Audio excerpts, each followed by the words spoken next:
Well, good afternoon and welcome to what will perhaps be the most exciting, optimistic live stream we've done yet at the Texas Public Policy Foundation.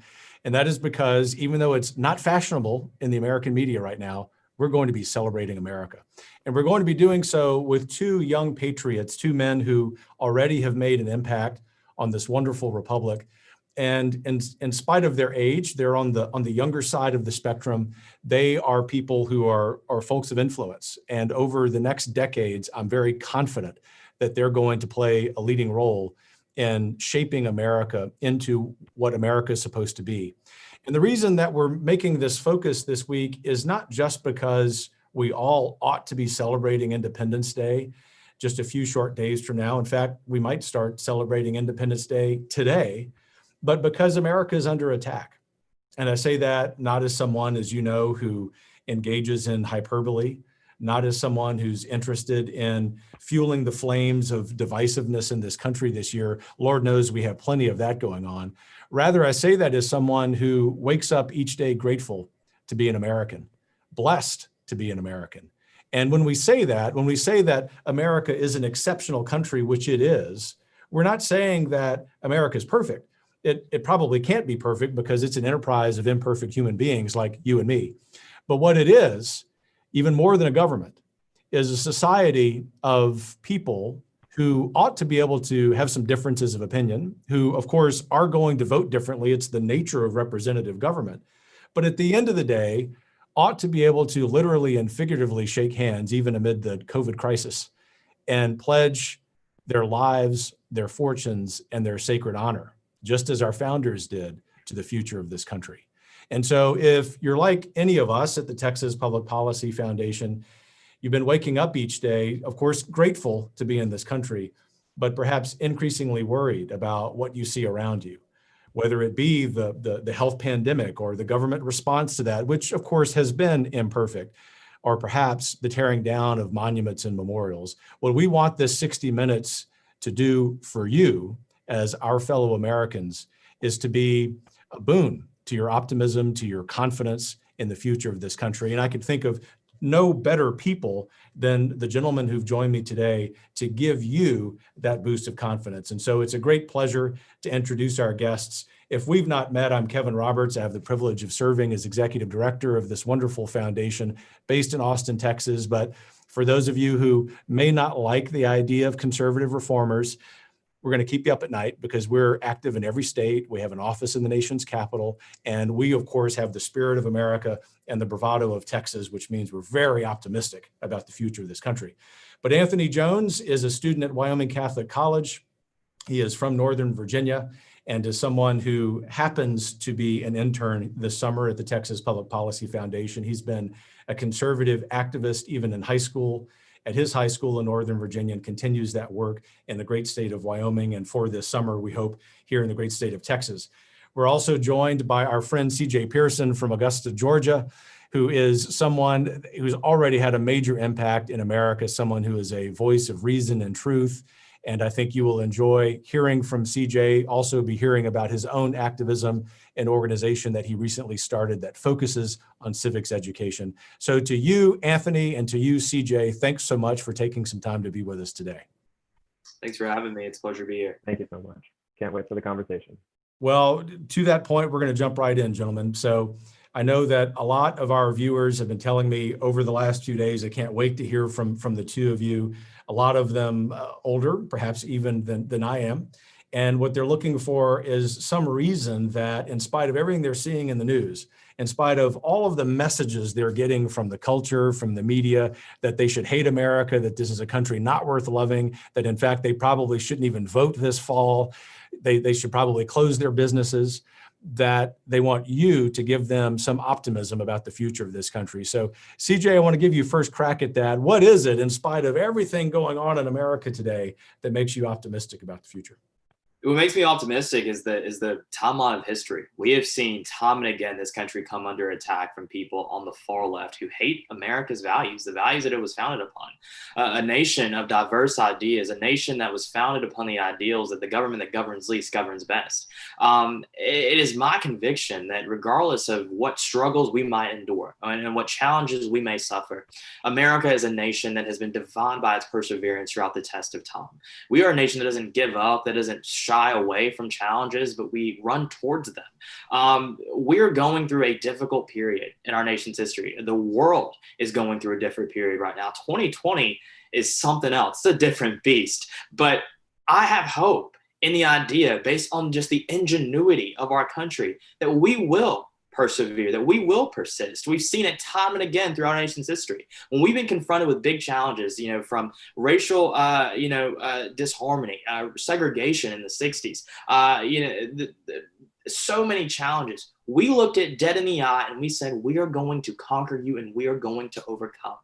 That is why I am passionate. That is why I'm optimistic. That is why I'm hopeful. Because if America has done what it has always done throughout the test of time, we will overcome.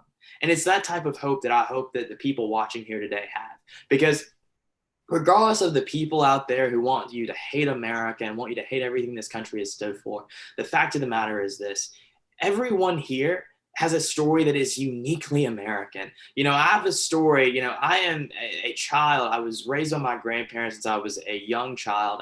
My grandparents, they're middle-class family, but I've been able to do things that they could have never really imagined being able to do.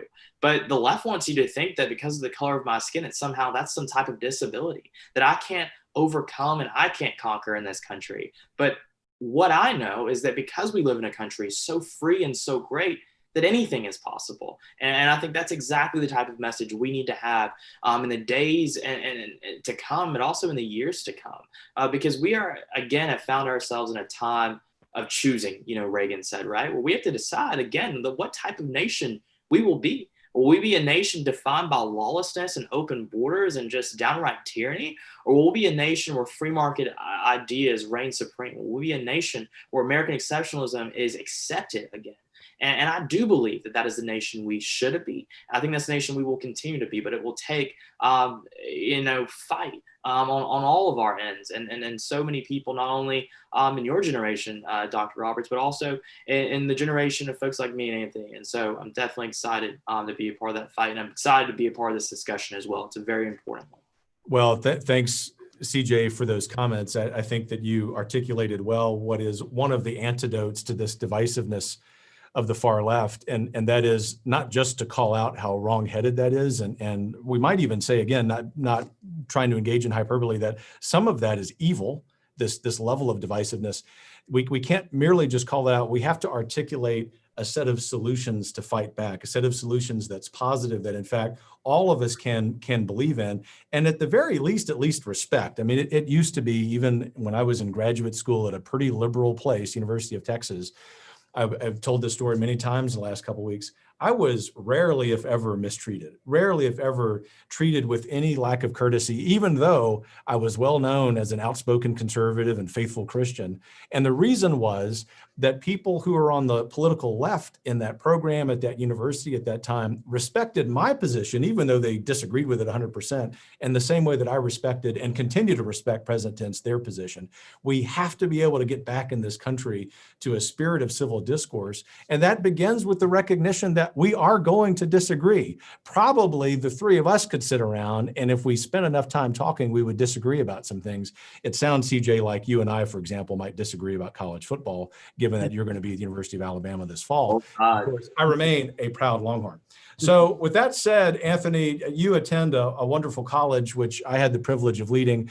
Wyoming Catholic College does not engage in those athletic sports, but of course it engages in the best kind of athletics, and that would be backpacking and horse riding, et cetera, in God's first book, which is nature. So just want to invite you into the conversation to answer the same question, which is, in spite of everything that's going on in 2020, why in the world are you optimistic?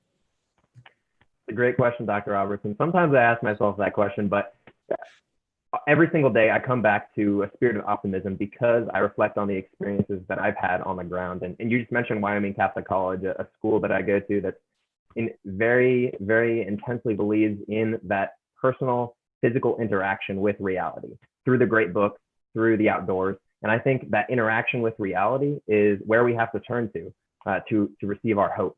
Because the media today presents a very narrow view of reality that's especially based on the polarization of social media. And social media is not where we're going to win our battles at the end of the day, I believe. I think there's good reason to be active there and to stand up for our beliefs there. But the real source of hope has been for me the one-on-one interactions. And I've led pro-life clubs both at my public high school in Northern Virginia and also at my college in Wyoming. And what I've learned from those 5 years of leading clubs is that my generation, the generation that CJ and I are part of, Generation Z, those born after 1996, we're striving, we're thirsting for truth. And we've been fed lies for so many years that we're starting to spit them out. And we're starting to feel disenfranchised. That's one of the big buzzwords of my generation, disenfranchisement, not associating with one side or the other or one group that claims to represent us or the other, but recognizing that a lot of the institutions in society, especially the media, are not in existence for our good. And we're going out and we're trying to find sources of truth where we can recognize the value of our own identities. Because today, identity politics is ravaging across the nation, and it's spewing the lie that we don't have an individual worth aside from our identity as part of a group of oppressed individuals. And our worth is only validated in terms of if other people celebrate it. And that's one of the most depraved ideas of human worth. And my generation is speaking out against that. And we're seeking alternative forms to these institutions. We're forming our own group. My group of the pro-life club at my school brings like-minded individuals, but it also brings others who are curious about the truth, who suspect that they've been fed lies by society. And when we go to big universities like the University of Wyoming and set up a table that has a sign that says, when should human rights begin, with a fetal development timeline, and we invite students to come out of the hallways and to put a sticky note where they think human rights should begin. It sparks conversations with lots of people that we disagree with, but who over the course of a 30-minute conversation come to realize that there's more to reality than they thought. They didn't know that the fetus has a heartbeat at three weeks, or that it has brainwaves at 6 weeks. These new facts about reality open their minds to a new truth, the truth that is grounded in our identities as human beings and the worth that comes with that. And so the work that I've been doing on these public campuses, and then at my own university, of equipping people who are like-minded with the truth, I think that is really where we have to start. And those one-on-one personal interactions is where the tide is changing. I can tell you a number of individuals who have thanked my club members for showing them the truth and these facts that have been hidden from them by the media and by the institutions that are ruling society these days. And the more that we can expose the truth, and the more that we can invite others into a communion of truth, the more that we can change society for the better and restore it to the principles that our nation was founded upon. Yeah, it's well said, Anthony. And I'm sure that you've had that experience, especially with the issue of abortion, that even if some of those folks at that other university in that moment don't swing to the position that you hold, that what they're reacting to very positively is the courtesy you've given them in a way that's very disarming, that is really just meeting someone on a human level, which is the respect that we all deserve. And what that tells me is two things. Number one, we don't do that enough in society. And I go back to the first point you made about social media.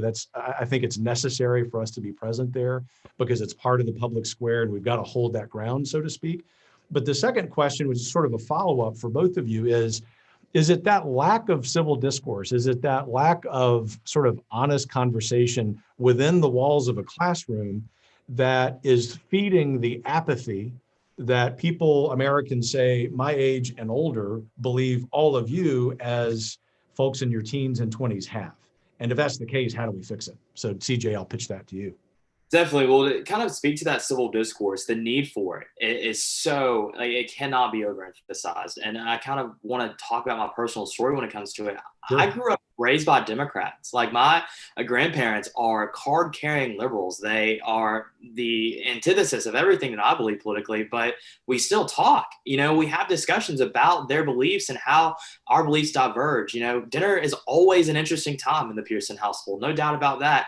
And I feel as if I appreciate that interaction with them, because it really not only makes me a better ambassador for my views and my values, but it also helps me understand where they're coming from as well. We have really created a time, and the polarization that the media has really pushed has really helped craft this, where we have found ourselves incapable of sitting across the table from people who disagree with us. And it's a very, very sad thing, because at the end of the day, what should always unite us is the fact that we care about America and we want to see it progress. I might not agree with your way of how we get there, but I think that what used to unite us and what previous generations really had the benefit of is that you may have disagreed with the method in which you achieve this America greatness or America progression, but you never really doubted the fact that people had good intentions about whatever they believed.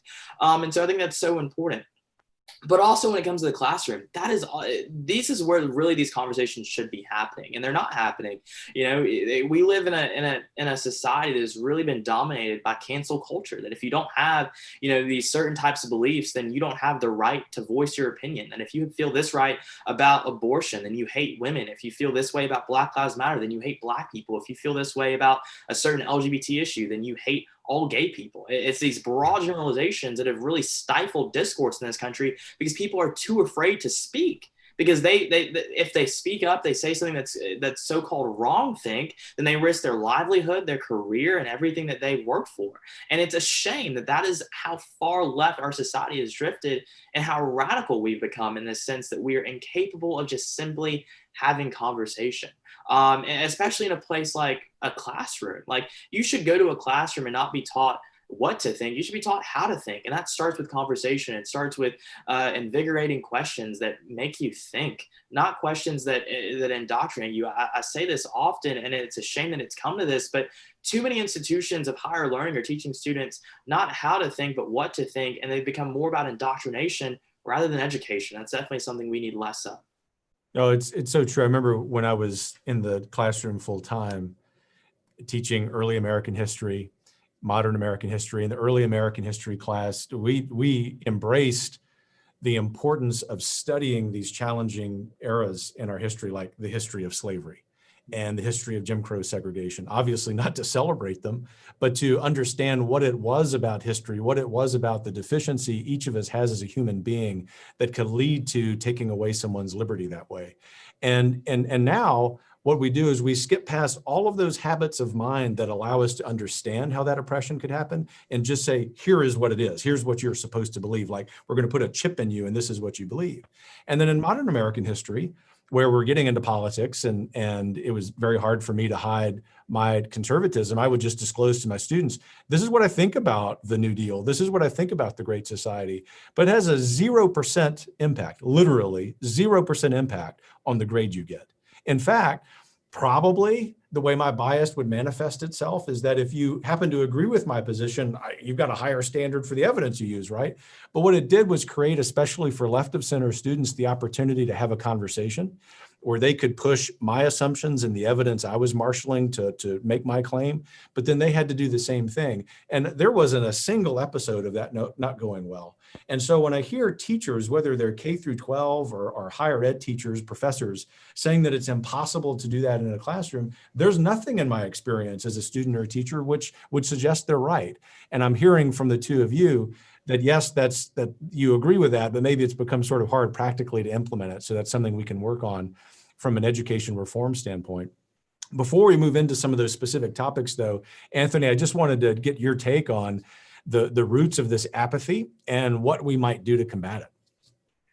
Absolutely. The apathy that has grown in our nation, I saw it growing up in Northern Virginia, one of the most liberal parts of the country. The high school that I was a part of had 4,000 students, and it was extremely culturally and ethnically diverse. I really appreciated growing up in that. that environment. It helped me appreciate the uniqueness of the different cultures that make up this great country. But these days, like we were saying before, the media is taking any difference that we have and pitting it against us. And they're looking at our differences not as a source of mutual learning from one another, but as something that must drive us apart, because if someone doesn't think or act the way that you do, then they must be secretly motivated by hatred. And that's just a flat out lie. And we have to resist that by learning about the beauties of people's different viewpoints. And I think that starts, yes, in the classroom and challenging the lies that are pushed on us by our progressive teachers, but I think also outside of the classroom. I saw so many great benefits of just devoting my lunch conversations to sitting around a group of friends who I disagreed with on a lot of different issues, politically, religiously, and diving deep into our beliefs and why we believe them. I think part of the crisis of apathy has come from the lie that we need to have other people validate our opinions. And if we don't have that, then we don't have any personal worth. We have to reinstitute that sense of true worth in our identity. And I think that comes also out of a feeling of needing to restore the sense of community among other people. And we find community by diving into our beliefs and finding people who are in common with us, finding people who disagree with us, but recognizing that there are fundamental principles about the dignity of the human person, about our First Amendment rights, freedoms that we have, that our country was founded upon, and having that be a starting point as a first principle, so to speak, that we can kind of use to launch off of and say, we agree that you have certain basic human rights that I'm going to respect. No matter what I think or do, I'm going to respect those. And I hope that you'll respect the beliefs that I have. That this respect is slowly disintegrating, but I think my generation is starting to recognize the value of that, because if you take away those rights that are at the foundation of how we treat each other, we're left in isolation. And one of the worst parts about the effect of that apathy and isolation on my high school experience is that 4 of my classmates in high school committed suicide while I was there. This crisis is finally taking the worst toll possible on our country, and my generation is looking around. We're losing friends due to the depression and anxiety caused by this isolation. And we're starting to step back for a moment, and for a moment of introspection, to think, why have things gotten so bad? And how can we resist what the culture and the media is shoving down our throats, and start to form our own culture among people who are like-minded and those who disagree with us, by starting from those basic principles and working toward the truth in community from there. Yeah, it's well said. So before we can even get into we collectively as a society policy solutions and like some aspects of education reform, we first have to recognize those human elements, right? And so I just want to dig a little bit deeper with the two of you about that, sort of what I like to call the sidewalk level. How do we address that? I mean, for our audience members who tuned in to hear your diagnosis of the problem, but also the practical solutions that the two of you implement so well in your own lives, what are the 1 or 2 or 3 solutions, sort of steps that each of us can take to foster that kind of communication? CJ? Definitely. I think it's first and foremost cultivating conversation. Good conversation is so important, and it's really lacking in today's society. We need to seek out people who disagree with us, and we need to sit across from them, and we need to share why we may disagree. I think that's definitely helped me a lot in my own activism, because not only does it give me an idea of what those ideologically opposed to me might believe, but also makes me a better advocate for my own values and ideals as well. And so I think that's a really important thing.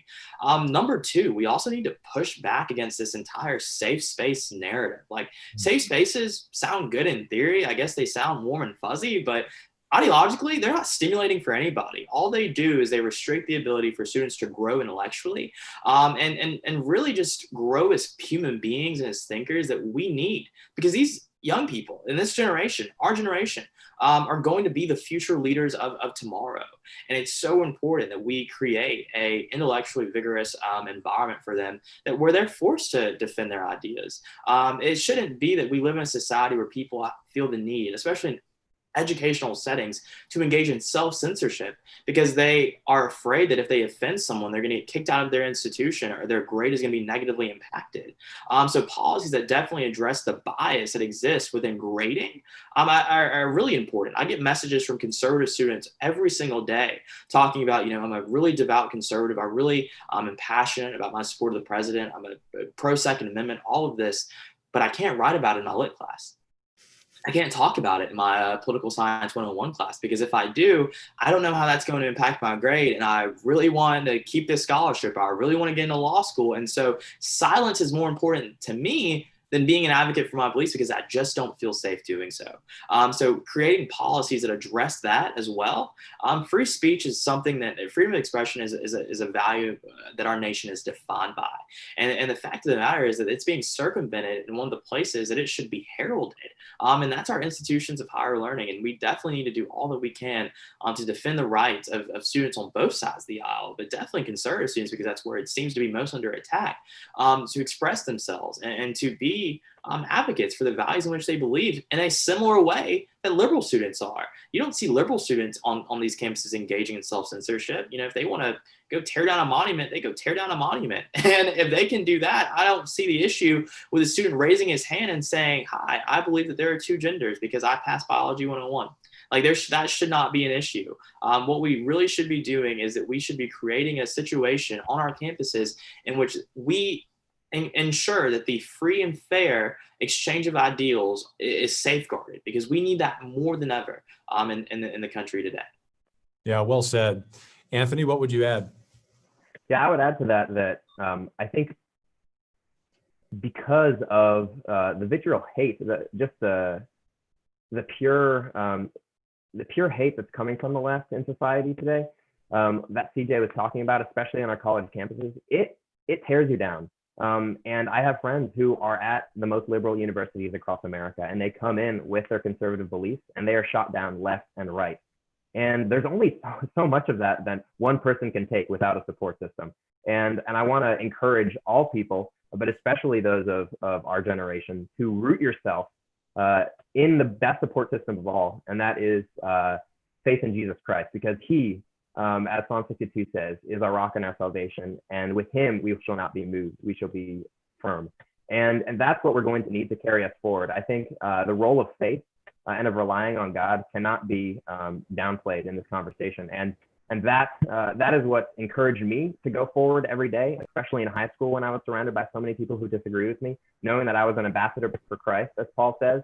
That I was motivated by the grace of God, that it was really the Holy Spirit speaking through me. I think that's the number one thing. We have to continually develop habits of prayer, habits of turning to the Lord and sacrifice, so that we can build those spiritual muscles that we'll need to fight the forces of evil that are around us in society. It really is a spiritual battle as well as an intellectual one. So that's the first step. I'd say the second step is to find communities of people who you agree with. You don't necessarily have to go to a 182-person college like I did of conservatives and pro-life people who agree with you. That can help. But even in a huge university, I guarantee there's going to be others who also feel marginalized, who also are afraid to speak up. Find those people, find the organizations like a College Republicans, a Turning Point USA group, a Students for Life Club, that are filled with people who agree with you.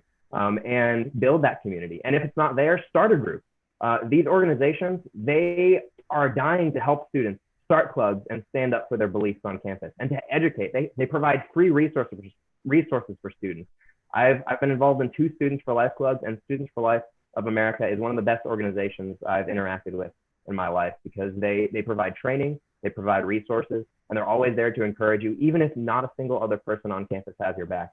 So look to these organizations that exist solely for the purpose of helping students like us, and then build those communities, dig into why you believe what you believe, and then don't just keep it contained, but go out together, set up a booth, talk to other people on campus, find out why others believe what they believe, so that you can get to the root of the problem and have those civil exchanges that we were talking about before. And you can do that on any issue, right? You've cited the issue that you care deeply about, but I think about any issue, whether it's education reform, free speech, ironically and fittingly, at the state level here, I could see Texas college students focused on taxation, property tax reform, obviously entitlement reform for all of us as Americans with our aging population. So I think that's the skill or the approach that's transferable from issue to issue. So CJ, you've done something recently, which is starting an organization called Last Hope USA. I just want to make sure that our audience is aware of that, what motivated you to do it, and how they might be able to assist. Definitely. So Last Hope USA is an organization committed to the preservation of America's founding ideals, to the promotion of civics education. I noticed going through high school that I really didn't learn much about the Constitution. I didn't learn much about the Federalist Papers or the values upon which America was built.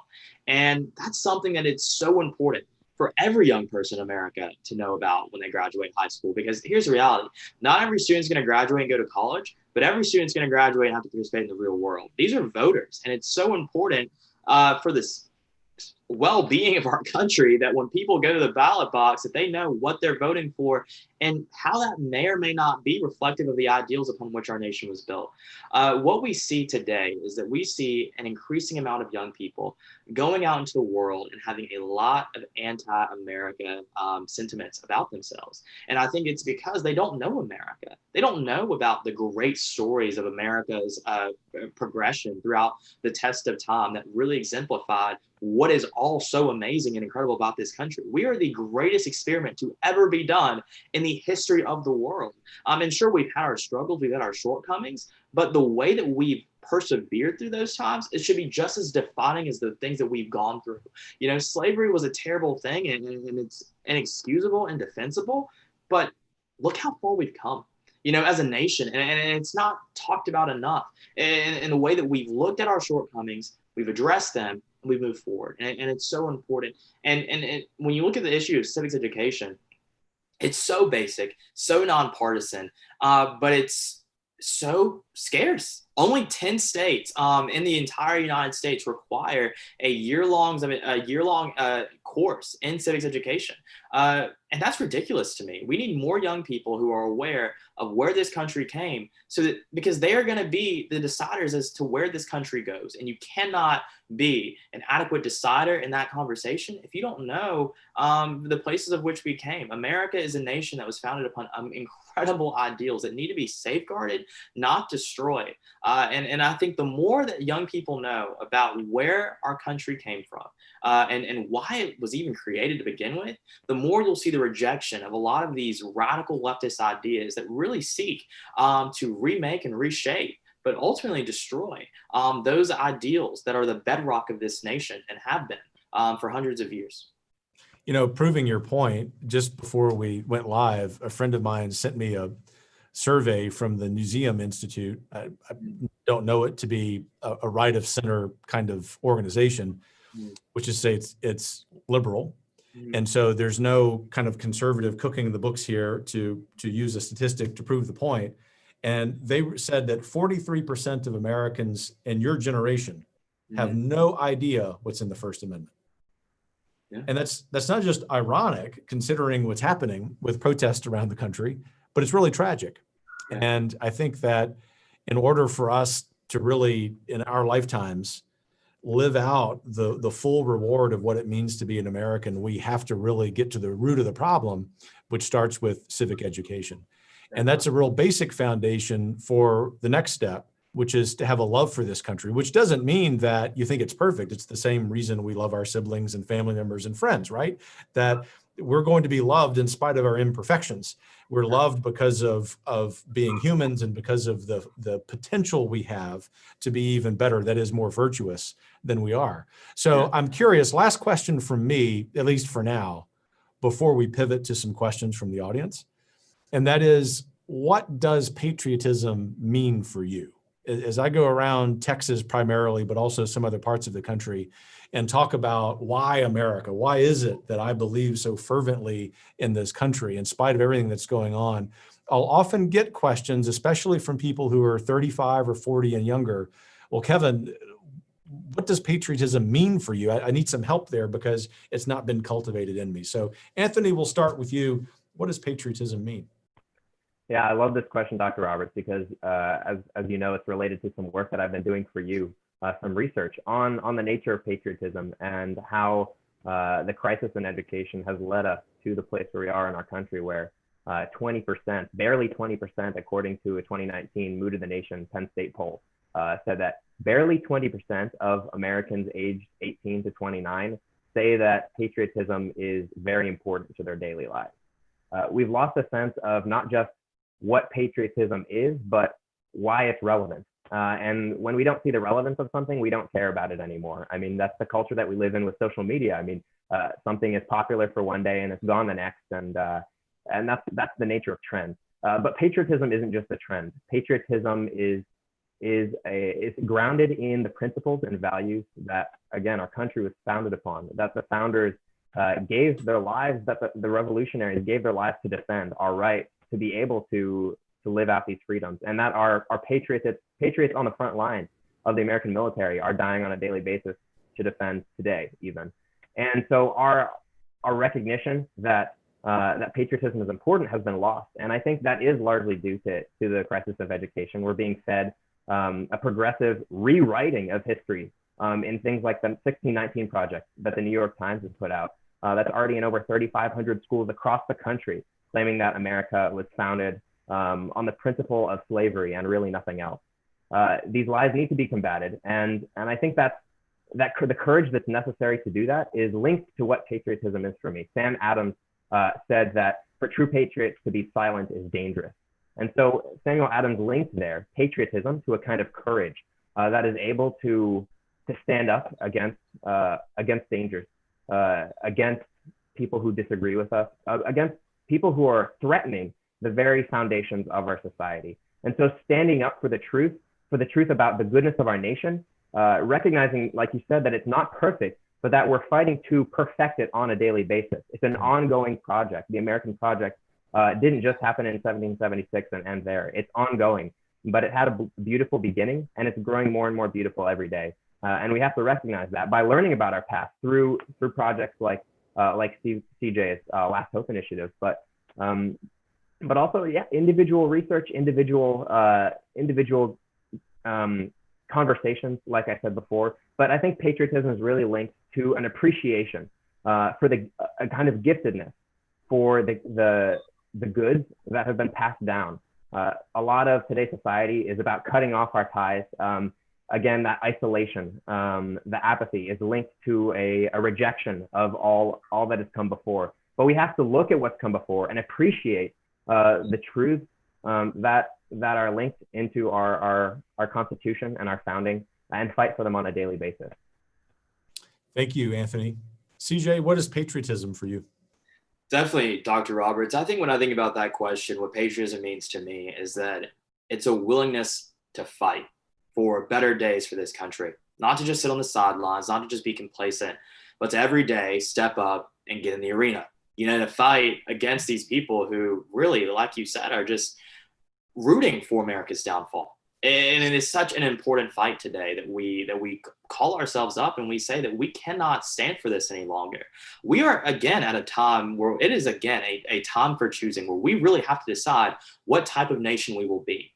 It's great to be in the silent majority. I love being a member. It's great. But it's time for us to get a little bit rowdy and raucous, because that's exactly what the left is doing. And they're having a good time. And the fact of the matter is that people, especially within my generation, they allow the popularity or the visibility of certain things to define whether or not that's the only thing that they should believe. And if conservatives sit on the sidelines, we don't play ball, we don't get in the arena, we don't fight our fight, we will lose. And that's just the reality of it. And it's a time that we really call ourselves up and we say that this is a nation worth fighting for. This is a nation that's gone through far too much and has given too much good to the world for us to just sit on the sidelines and watch it undermined and demeaned by people who don't care about it, who don't care. And Anthony had a great point about the appreciation for where we came, because it's so important, but also it entails a hopefulness for where we must go, because it is a perpetual strive towards more greatness. It's a perpetual strive for more opportunity for every American of every shade, of every color. That's what conservatism is all about. Not giving handouts, but granted, giving everyone equal opportunity. And that's what patriotism is to me. It's waking up every morning and fighting for this country, because it is a country worth fighting for. The left might think it might be a country worth fighting to change and remake and destroy, but I feel as if it's a country worth fighting for its preservation, and we need that fight. The need for the urgency of it has never been more clear than in days like these. I'd key in on some of the similarities in your responses before we get to the first audience question, and that is that it's ironic, in fact, it's tragic that the very reason that the members of the radical left, and I want to distinguish them from sort of the mainstream left who might disagree with us on some policy things, but they don't necessarily want to tear down America, but the actions of the radical left could not be happening were it not for the transcendental principles on which this country was founded. And in fact, the reason that even they ought to be celebrating America is because America has enshrined better than any country in the history of the world. That's literally true. It is enshrined better than any country in the history of the world, those principles on which their ability to protest exist. And the fact that they don't recognize that, at least initially in their very radical protests, is such a sign of how we've seen the demise in civic and American history education. So our first audience question is a nice segue from that conversation, and it is about patriotism. This audience member asks, if younger generations are not taught patriotism, how do we combat this lack of knowledge, especially with all of the social unrest going on in 2020? CJ, why don't you start? Definitely. It starts with conversations at home. Talk to your child about why America is such a great nation, and that it's not defined by the things they read in the media or on social media or anything like that, but it really is a nation that is tried and true when it comes to always striving perpetually for more progress for all of its people. That's so important. What we're not getting in school, it's so important. That I think patriotic parents make up for at home. While my parents and I might disagree on politics and policy, my grandfather served 20 years in the military. I've never doubted his love for his country, and I always have admired his service towards it.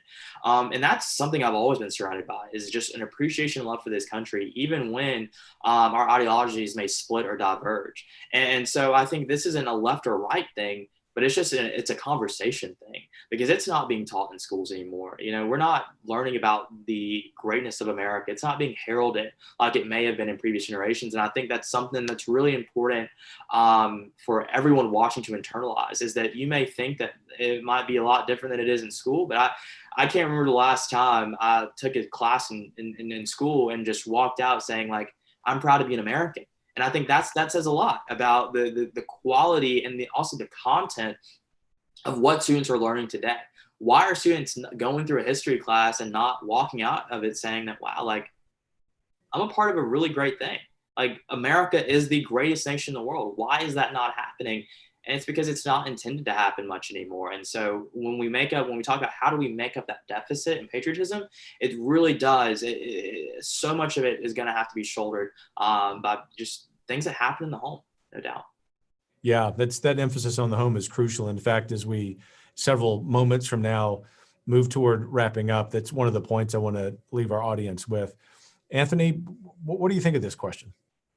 Yeah, I would echo what CJ has said. I think the home is really not only the first building block of society, but it's also the primary place of education. And I think we've lost a sense of that reality in our nation today. Unfortunately, many parents are neglecting that responsibility, and the rise in single parent households, I think, is a cause of a lot of the unrest and violence that we see today. Not having a good, solid example of a father who stands up for what is true and what is good. But I think I would say to parents and to future parents, maybe in my own generation even, that don't underestimate the power of the example that you set for your children. Not only what you teach them and what you say, but also how you act. That visible example is extremely important. It may seem like your kids aren't listening, but they really do take in the way that you act. And that's why I attribute so much of my passion and motivation for the work that I do to my mother's example, especially because when I was growing up, she would always go to the March for Life, take us to the marches, and take us to the protests in front of the Supreme Court. Living only 20 minutes away, we'd go there whenever the definition of marriage was being challenged. And we would stand there with our signs in prayer, in peaceful prayer. And also along the way, she would have conversations with people who disagreed with us. And I was pretty scared at that time. I was in middle and high school. It was kind of crazy to think of that. But her courage in having those conversations and in standing up for what she believed in had a great impact on the way that I approach life. And I think that visible example that parents give to their children is one of the most crucial ways that we can, again, reinstitute the love for our country that comes from knowing our country. Yeah, and what I'm hearing you say almost explicitly, Anthony, and it's strongly implicit in what you're saying, CJ, is that we live at a time when a lot of our very important institutions of society have been undermined. They've been undermined by the largesse of government. And the most important of those institutions of society is, of course, the family, and whatever structure it may be, but very important that becomes the institution, the primary institution that transmits from one generation to the next a love for the principles on which this country is based, and of course, with which this country and its history has lived out imperfectly, but it's got this eternal promise of wanting to, as both of you have said in your own way, perfect itself one generation after the next. And I think that's really where we can get our optimism. So a couple of other questions from the audience I want to pitch to you, gentlemen. The first is digging a little bit deeper in sort of the roots, maybe even the motivations of the radical left. And that is a question from an audience member who says, we're experiencing the left operate through a lens of Marxism. How can we treat each person as an individual to curb the unnecessary and unacceptable division that's promulgated by this particular approach? Anthony? Yeah, I would start by recognizing the principle that I think is underlying this whole conversation. One of the things that Thomas Aquinas said in his writings that has always stuck out to me, that loving follows upon knowing. And again, Marxism is treating people as classes, taking away their individuality and saying that you only have value insofar as you're part of an oppressed identity group. And I think that's where a lot of this isolation comes from. So how do we combat that? I think it's by interacting with individuals and treating people as individuals with value that comes from their identity as a human being, not as a member of a group that's treated this way or that way. Those may impact the way they think about things, but that's not where someone's fundamental value comes from. So especially on college campuses, there are lots of people who will disagree with, but going up to them and just having a one-on-one conversation and trying to get to know why they believe what they believe, and maybe just always starting to find some common ground. I think common ground is where we're going to build unity in this country, starting from those places. And if it's not there, try as hard as you can to build it, but find someone else who has common ground. There's going to be people who are out there who agree with the fundamental desire for love and for the dignity of the human person. So start there and recognize that that's where someone's value comes from. It's from someone's individual imitation of the image of God, their participation in that. And that's something that a group doesn't give you. That's something that even another person doesn't give you, but that's something that you're born with from the moment of conception until natural death. So the way we act, recognizing that people have that and getting to know them so that a real patriotic love can flow from that, I think is key. Yeah, you connected a lot of dots there, Anthony. Thank you. CJ, how would you tackle that question? Yeah, so when it comes to, I think, undermining Marxism, it really goes back to what we talked about a little bit earlier, is people hate what they don't understand. A lot of young people have come to hate these institutions that America was founded upon because they just don't really understand it. And I think that brings an obligation that we as conservatives have to come and say, like, this is what capitalism actually is. It's not this boogeyman that has, wrought all of this havoc across the world, but it's actually something that's created opportunity for so many groups of people historically and presently in this country. I'll contextualize it here. A lot of people talk about the need for things like reparations for the Black community, things like that. When I look at the policies that have really led to destitution and things like that within the Black community, it's policies that really are based upon a high level of government dependency and a drawback of capitalism and laissez-faire policies. You look at the state of Black America in inner cities like Chicago, Detroit, Flint, all of these policies are progressive policies that have really left people of color behind and have really perpetuated poverty. But you look at other places like Atlanta, where Atlanta is also a city that is really pro-business, and it's one of the wealthiest places within the country for Black Americans because of how pro-business it is. And so I think it takes effort on our part to go in communities and say, like, this is what capitalism may be, this is what you may think about capitalism, but here's what it's actually done for so many people of every shade, of every color, and it's lifting people up, not drawing people down. And I think it's also important that we ensure that capitalism works for every American, not just for a certain few. And I think messaging that and how that works is going to be important. But also it goes with education. A lot of young people go into college with a blank slate ideologically. They have no values, they have no political ideology or anything like that. And it's being fully formed by these radical leftist professors who are instilling within that Marxism is some good idea, as if it's not some tried thing that has failed time and again in countries all throughout the world. And so I think it's so important. It goes back to what we just talked about a little bit before, is about the importance of, as a family, educating your child about what Marxism actually is and how it's worked in countries like Venezuela and other socialist nations, that it isn't this ideology that is really all kumbaya and everyone gets everything and everyone thrives and succeeds, but it's really an ideology that gives a lot to the people at the top and nothing for people at the bottom. And so I think it's really twofold: is education, but also messaging. Show people what capitalism actually is and how it works for everyday Americans, and how it has granted so many opportunities to people to go from the lowest rungs of society all the way to the top. Well, that's understanding history is crucial, and it makes me think of the importance of it, but also some absurd examples that I've seen here in downtown Austin, literally right outside the door of the Texas Public Policy Foundation a few years ago when there was another round of protests.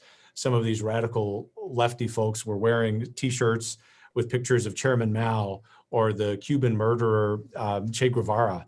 And a couple of our staff went up to them and asked them, do you really know what these guys did?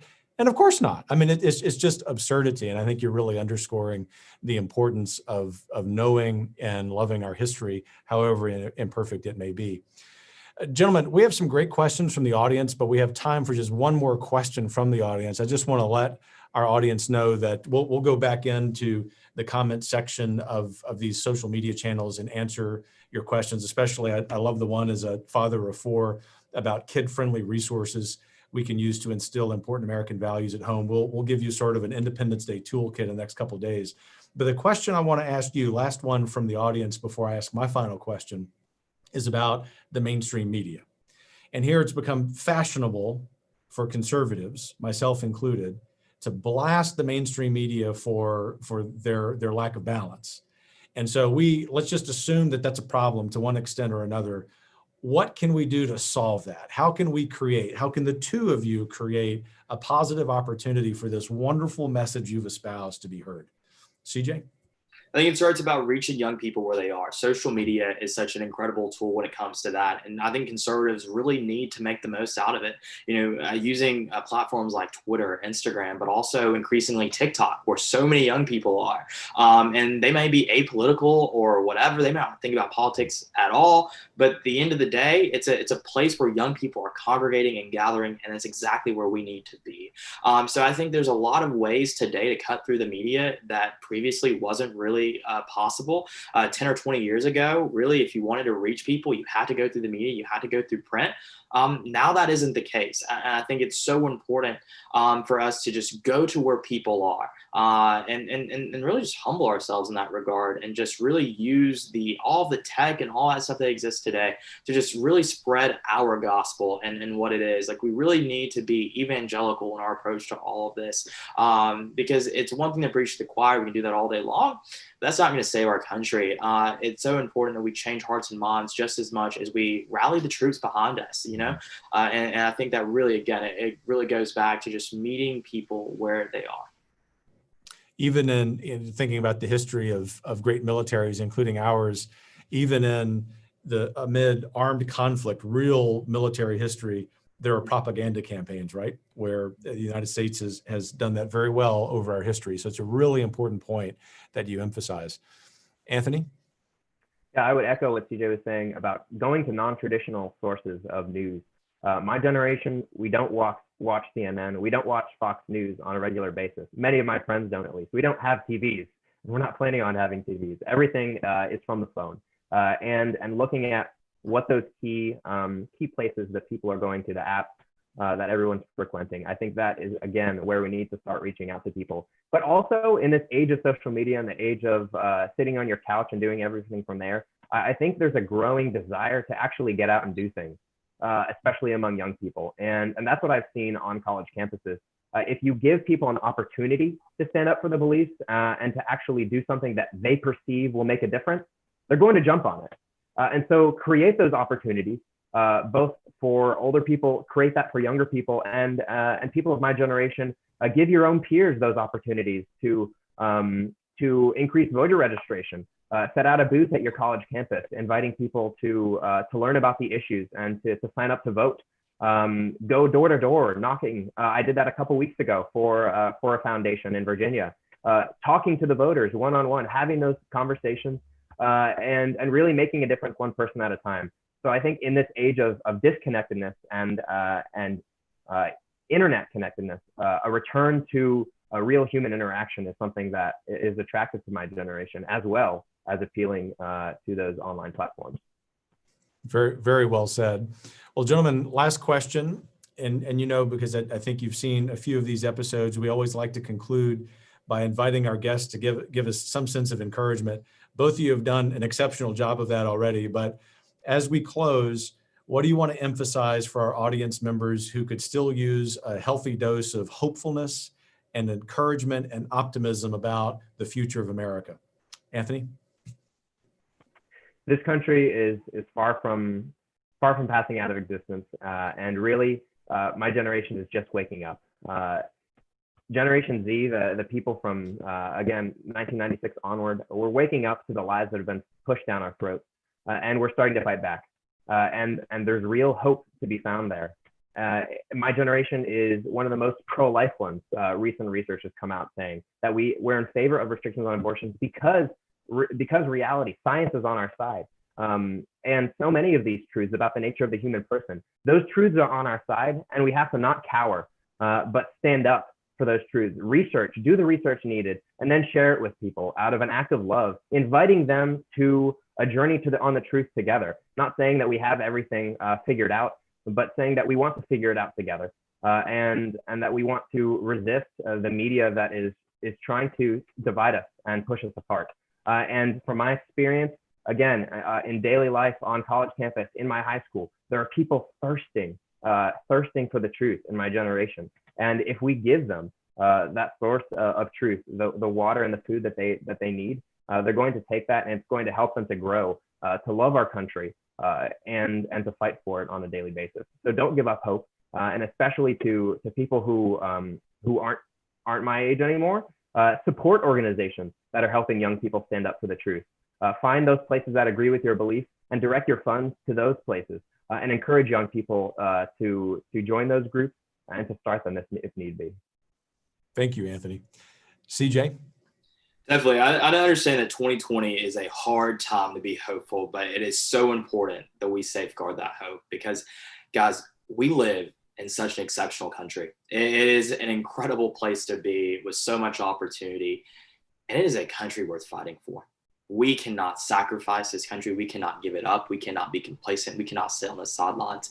It is time for us to get in the arena and fight. And more than that, though, I think what I will tell you is that there are so many young people who really do believe all of the things we talked about here. They're just scared. They're scared to speak up. They're scared to be vocal, and there's good reason for them to be. And so I can't blame them. But what I would say is that have hope in the fact that there are so many young people who here are receptive to everything that you're saying, and then are true and tried conservatives and who believe in the ideals of American exceptionalism, who are proud to be Americans, who celebrate America's greatness every single day, not just on 4th of July. There are more young people just like me and Anthony out there, and I think that is something that you should definitely sleep well knowing. And so that's the biggest thing about it, is that there are many more young people out there who are going to be contributing to this fight, but also it really is also on you guys who are watching to support those young people. It is tough out here, to sometimes be as vocal as we are. We get a lot of pushback from our peers.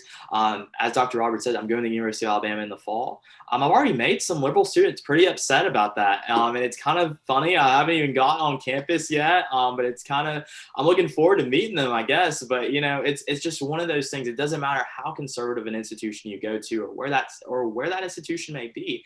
It is still going to be a fight against a lot of these far left progressive ideas, but it's a winnable fight. It's not time to throw in the towel yet, and that is far out at all. Like, don't do that. Like, rise up, fight back. We will win. It is my conviction that we will win. We have the truth on our side. We have the facts on our side. And with all of that, I think we also have God on our side. And I think it's a fight that is so important. And again, it's a fight that I truly believe in the fact that we will win. Well, gentlemen, I can't thank you enough, not just for your time, but for your wisdom. And I think all of us would say that about you. There's some elements of your advice that really strike me. Number one, that all of this starts with education. Knowing our country means we love our country. Secondly, to have the courage to speak that. And I think each of you already, even before we did this live stream, represented well for everyone in this country why we should be patriotic, but you articulated really well why that is and also how. I think that's a crucial part of it amid this. So courage is crucial. I'm also struck by your optimism, which I knew about both of you, but I'm sure our audience members feel really buoyed by the encouragement that you've given them. Your love, not just for this country, but for your neighbor, even the neighbor who disagrees with you, is infectious. And I think what you've done in just 60 short minutes is give us a blueprint for how we can rejuvenate a love for this country. And I want to thank you very sincerely for that. And I want to close with my own advice for people who are thinking about how to celebrate Independence Day. Get out and celebrate it, maybe every day this week. It's worth celebrating. And I think what we need to do is return to our American canon, as sort of our set of bedrock documents. Obviously, the Declaration of Independence. I think I would encourage all of us to reread that, maybe even have Declaration reading parties. Maybe some of these protesters would do well to do that. We might suggest to them politely that they do so. But the second thing, the American canon of Americans who had a distinctive perspective about America. Frederick Douglass in the 1800s. Martin Luther King's I Have a Dream speech. I don't know how anyone, regardless of our skin color, can read that 50 years later, almost 60 years later, and not get chills to our very bone about his optimism in spite of the oppression that he knew firsthand and people who look like him felt. I think we ought to be seeing more of that in these serious conversations about the future of America. But also, even from non-Americans. As a historian, I'm partial to Alexis de Tocqueville, who in the 1820s gave us some timeless perspective about why it's so beautiful to be an American. Or the man who experienced oppression from the Marxist Soviet Union, Alexander Solzhenitsyn, who in 1978 gave one of, I think, the greatest speeches in all of human history at Harvard University, very importantly. And he said, really, one of the distinctive characteristics, the defining characteristic of being in the West, of being an American nonetheless, or in other words, is courage. And the lack of civil courage, he said in 1978, is the root of our problem. And I think many years later, we understand that this lack of courage or this fear that's being instilled by the other side is something we have to overcome. I hope that Anthony Jones and CJ Pierson and the Texas Public Policy Foundation have provided you with a dose of that as we go into Independence Day week. May God bless the two of you, gentlemen. May God bless this wonderful country and all of you who've taken time to join us. Take care.